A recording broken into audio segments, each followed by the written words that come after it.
जैसा कि आप सभी जानते हैं, सच की हमेशा जीत होती है और हमारी एक छोटी सी प्रयास आप तक बड़ी खबर पहुंचाती है। तो स्वागत करते हैं आप सभी का STS न्यूज़ चैनल पर। आगे बढ़ने से पहले आप इस वीडियो को लाइक और चैनल को सब्सक्राइब जरूर कर ले और साथ में बेल आइकन भी प्रेस कर ले। चलिए बढ़ते हैं खबरों की।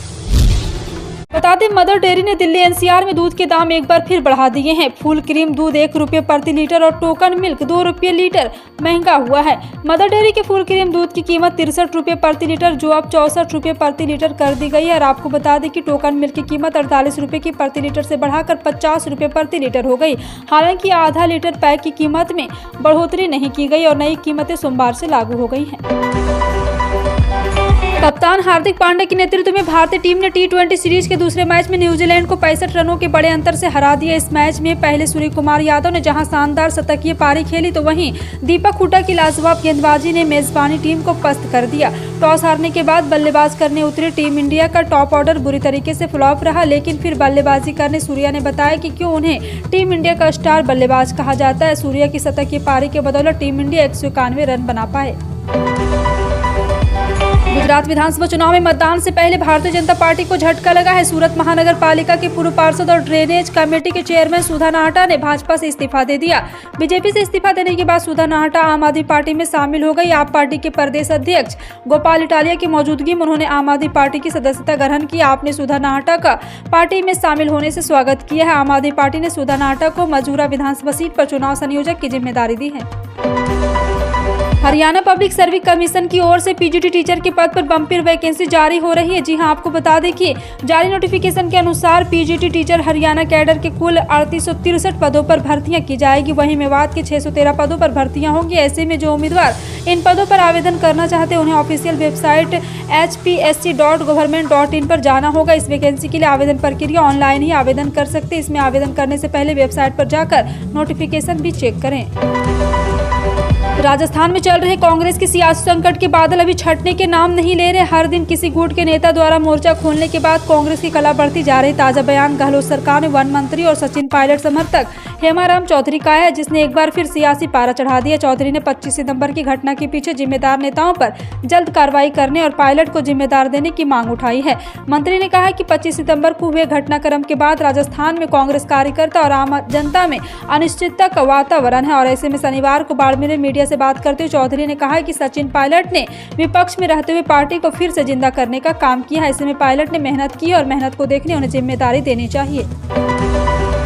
अंतरिक्ष के क्षेत्र में दुनिया भर में अपनी कामयाबी का झंडा बुलंद कर चुके भारत अब एक और इतिहास रचने जा रहा है। भारतीय अंतरिक्ष अनुसंधान संगठन 26 नवंबर को नेशनल सेट 3 और 8 नैनो उपग्रह के साथ PSLV C54 लॉन्च करेगा। और आपको बता दें कि कोटा अंतरिक्ष केंद्र से शनिवार को भी एक और लॉन्चिंग की जा सकती है। जी हां, आपको बता दें कि यहां पे रॉकेट में सवार यात्रियों के बारे में पूछे जाने पर इसरो के अधिकारी ने न्यूज एजेंसी PTI को बताया कि EOS 6 और 8 नैनो उपग्रह में पिक्सेल से आनंद भुनासेट ध्रुव अंतरिक्ष से 2 थायोबोल्ट और स्पेस फ्लाइट US से 4 एस्ट्रो को प्रक्षेपित की जाएगी।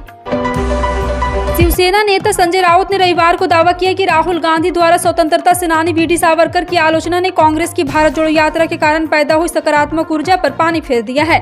पार्टी के मुखपत्र सामना में अपने साप्ताहिक स्तंभ रोकटोक में राज्यसभा सदस्य राउत ने सवाल किया कि राहुल गांधी लोगों की भावनाओं को छूने वाले मुद्दे क्यों उठा रहे और भाजपा को ध्यान भटकाने का मौका दे रहे हैं। गौरतलब है कि राहुल गांधी ने अपने भारत जोड़ो यात्रा के दौरान महाराष्ट्र में इस सप्ताह की शुरुआत से सावरकर पर टिप्पणी की थी। गुजरात में पहली बार पूरे दमखम से लड़ रहे आम आदमी पार्टी की विधानसभा चुनाव में कितनी सफलता मिलेगी? क्या केजरीवाल कांग्रेस को पछाड़ पाएगी या 27 सालों से सरकार चला रही भारतीय जनता पार्टी को डैमेज कर पाएगी? इन सवालों का सटीक जवाब 8 दिसंबर को काउंटिंग के साथ ही मिल जाएगा। आपको बता दें कि फिलहाल सर्वे एजेंसी जनता की राय लेकर नतीजों का अनुमान लगाने की कोशिश कर रही है। बिहार में भले दिसंबर के महीने में आम आदमी सर्दी का सितम और कोहरे की मार झेलेंगे, लेकिन इसी दिसंबर यानी कि सर्दी के महीने में बिहार के तमाम राजनीतिक दल के नेताओं को गर्मी का एहसास होने लगेगा। जनता दल यूनाइटेड हो या RJD, भारतीय जनता पार्टी, तमाम राजनीतिक दलों में प्रदेश स्तर पर बदलाव संभव है। इंतजार सिर्फ गुजरात और हिमाचल प्रदेश में होने वाले चुनाव के परिणाम का है। 8 दिसंबर को दोनों राज्यों के चुनाव परिणाम घोषित किए जाने के बाद बिहार में भी राजनीतिक हलचल बढ़ सकती है। दिल्ली में प्रदूषण का स्तर फिर बढ़ गया और AQI का आंकड़ा 325 को पार कर गया। स्थानीय लोगों के अनुसार निर्माण, धूल, पराली जलाने और कई अन्य कारकों के कारण प्रदूषण में वृद्धि हुई हालांकि लेकिन सबसे अधिक प्रभाव शहर में वाहनों की बढ़ती संख्या के कारण होता है। बता दें कि दिल्ली में कुछ दिनों से प्रदूषण कुछ कंट्रोल में था। मौसम विभाग के अनुसार रविवार को फिर प्रदूषण का स्तर बढ़ गया। AQI का आंकड़ा 325 को पार कर गया और कई जगह तो यह आंकड़ा 400 के पास पहुंच गया है। इस समय दिल्ली का AQI बहुत खराब श्रेणी में बना हुआ है। प्रदेश के सभी जिलों में मॉडल शासकीय उचित मूल्य दुकान प्रारंभ होंगी। ये दुकानें जिलों में चरणबद्ध ढंग से शुरू की जाएगी। खाद्य सचिव टॉपेश्वर वर्मा ने खाद्य अधिकारियों की इसके लिए तैयारियां शुरू करने के निर्देश दिए। मॉडल उचित मूल्य दुकान में राशन सामग्री के साथ अन्य उपभोक्ता वस्तुओं की बिक्री के अलावा बैंकिंग, कॉर्पोरेट आदि की सुविधा भी दी जाएगी। खाद्य सचिव टॉपेश्वर वर्मा ने खाद्य विभाग की समीक्षा बैठक में खाद्य अधिकारियों को राज्य के हर जिले में जिला प्रशासन के सहयोग से मॉडल राशन दुकान शुरू करने के लिए आवश्यक तैयारी करने का निर्देश दिया है। हरियाणा सरकार ने राज्य के 4 जिलों में सभी स्कूल 2 दिन बंद रहेंगे। हरियाणा के सूचना जनसंपर्क और भाषा विभाग के निदेशालय ने अपने आधिकारिक ट्विटर हैंडल पर इसकी घोषणा की है और आपको बता दें कि दी गई जानकारी के मुताबिक जिला परिषद पंचायत समिति सदस्यों के चुनाव के चलते स्कूल बंद रखने का फैसला लिया गया है। मेघालय के CM कॉनराड संगमा ने रविवार को कहा है कि मेरी पार्टी नेशनल पीपुल्स पार्टी अगले साल होने वाले विधानसभा चुनाव अकेले लड़ेगी। ANI से बात करते हुए संगमा ने कहा है कि हम आगामी राज्य चुनाव में अकेले उतरेंगे। हम पहले के चुनाव में भी अकेले लड़े थे लेकिन NDA को हमारा समर्थन जारी रहेगा। मेघालय की 60 विधानसभा सीटों में से अब तक हमने 58 सीटों पर अपनी पार्टी के उम्मीदवारों को अंतिम रूप दे दिया है। रक्षा मंत्री राजनाथ सिंह कंबोडिया के CM रीप में 22 और 23 नवंबर को होने वाले भारत आसियान रक्षा मंत्रालय की बैठक में भाग लेंगे और आपको बता दें कि वे इस बैठक में सह-अध्यक्षता भी करेंगे। इसकी मेजबानी कंबोडिया द्वारा की जा रही जो भारत आसियान संबंधों के 30 साल पूरे होने के उपलक्ष्य में 22 नवंबर से शुरू हो रही है। रक्षा मंत्री राजनाथ सिंह और आसियान के आमंत्रित गणमान्य व्यक्ति भारत आसियान साझेदारी को बढ़ावा देने के लिए योजनाओं पर चर्चा और घोषणा करेंगे। इसके अलावा राजनाथ सिंह 23 नवंबर को ADMM+ बैठक को संबोधित करेंगे। एक तरफ कोरोना के मामलों में गिरावट जारी है तो दूसरी तरफ मुंबई में खसरे के प्रकोप ने चिंता बढ़ा दी है। यहाँ खसरा बीमारी नियंत्रण से बाहर हो रही। स्वास्थ्य विशेषज्ञों के मुताबिक अब तक मुंबई में 184 मामलों की पुष्टि की गई तो वहीं 8 बच्चों की मौत हो चुकी है। आंकड़ों के मुताबिक मुंबई में इस साल खसरे के मामलों में कई गुना वृद्धि देखी गई है और जबकि 2020 में 25 मामले और पिछले साल 9 मामले दर्ज किए गए थे। पहाड़ी राज्यों में बर्फबारी होने की वजह से विभिन्न राज्यों के मौसम में बदलाव आने लगा है। तापमान में गिरावट दर्ज की जा रही है और सर्दी बढ़ रही है। मौसम विभाग ने भी चेतावनी दी है और अगले 4 से 5 दिनों में 2 से 3 डिग्री तक तापमान में गिरावट आएगी। वहीं दक्षिण भारत के राज्यों में अब तक बारिश का कहर जारी है। मौसम विभाग के अनुसार नॉर्थ वेस्ट इंडिया के हिस्से में अगले 4 से 5 दिनों तक न्यूनतम तापमान में 2 से 3 डिग्री सेल्सियस तक की कमी आने वाली है। इसके अलावा अगले 3 दिनों तक मध्य भारत के तापमान में कई बदलाव नहीं आएगा। उत्तर प्रदेश के मुजफ्फरनगर की खतौली विधानसभा सीट पर 5 दिसंबर को उपचुनाव होना है। मुख्य मुकाबला बीजेपी, समाजवादी पार्टी और उसके सहयोगी के बीच है। कांग्रेस और बहुजन समाज पार्टी ने इन चुनाव में अपने उम्मीदवार ही नहीं उतारे। खतौली में मुकाबला बीजेपी के राजकुमारी और राष्ट्रीय लोकदल के मदन भैया के बीच है। यहाँ कुल 14 उम्मीदवारों ने नामांकन पत्र दाखिल किया। मीडिया रिपोर्ट के मुताबिक चुनाव की तैयारियों में लगी बीजेपी को त्यागी समाज ने झटका दिया है। त्यागी समाज में मंगेतराम त्यागी का माने तो उन्होंने ऐलान कर दिया है कि त्यागी समाज भारतीय जनता पार्टी का बहिष्कार करेगी। दरअसल जिले स्थित नावला गांव त्यागियों का गढ़ माना जाता है। ऐसे में नोएडा में हुए श्रीकांत त्यागी प्रकरण को लेकर बीजेपी के रवैये से त्यागी समाज में खासा नाराजगी है।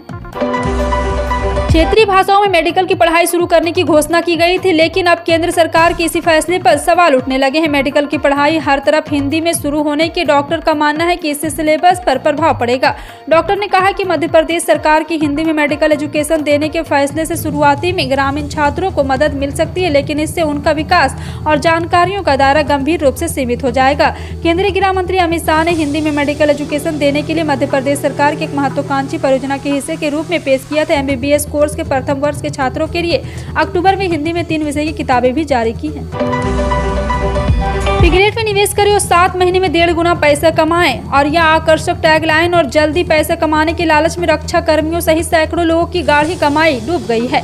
3 साल बीत जाने और अलग अलग राज्यों में कई प्राथमिकी के बावजूद लोग अपना पैसा वापस पाने के लिए दर दर भटक रहे हैं। दरअसल सुअर पालन बिजनेस के नाम पर लोगों को बताया गया कि 10,000 रुपए की कीमत वाले सुअर के 3 बच्चे और जब 7 महीने बड़े हो जाएंगे तो उनकी कीमत 40,000 रुपए हो जाएगी। इस तरह जल्दी पैसा बढ़ाने की लालच में कई लोगों ने इस निवेश योजना में अपना पैसा लगा दिया। सरदा हत्याकांड की कई कड़ियां अभी तक उलझी हुई है, जैसे उसकी डेड बॉडी का सिर अभी तक नहीं मिला है। इसके अलावा आरोपी आफ्ताब पुलिस को कई सवालों के जवाब गोलमोल दे रहा है। आफ्ताब से राज उगलवाने के लिए पुलिस ने अब उसके नार्को टेस्ट की पूरी तैयारी कर ली। आफ्ताब से टेस्ट के दौरान 51 सवाल पूछे जा सकते हैं। दिल्ली के अंबेडकर अस्पताल में सोमवार को उसका नार्को टेस्ट होने की उम्मीद है। दिल्ली पुलिस ने आफ्ताब के नार्को टेस्ट की वीडियोग्राफी के लिए फॉरेंसिक साइंस लेबोरेटरी की टीम को रिक्वेस्ट भेजी है। दरअसल नार्को टेस्ट के दौरान एफएसएल की टीम मौजूद रहती है और टेस्ट की वीडियोग्राफी भी एफएसएल की टीम ही करती है। किसान सम्मान निधि योजना के लाभार्थी किसानों के 31 दिसंबर तक अपना KYC वेरिफिकेशन कराना जरूरी है। राजस्थान राज्य के नोडल अधिकारी और मेथराज सिंह रतनू ने बताया कि पीएम किसान योजना के सभी लाभार्थी किसानों के लिए 31 दिसंबर 2022 तक KYC वेरिफिकेशन कराना जरूरी किया गया है, ताकि किसानों को इसका लाभ मिलता रहे। फिलहाल आपका इन सभी खबरों पर क्या कहना है, कॉमेंट सेक्शन में टाइप करके जरूर बताएं। इसी तरह की पल पल की अपडेट जानने के लिए जुड़े रहें आप अपने NTS न्यूज चैनल से। मिलते हैं अगली बड़ी खबर में, तब तक के लिए जय हिंद।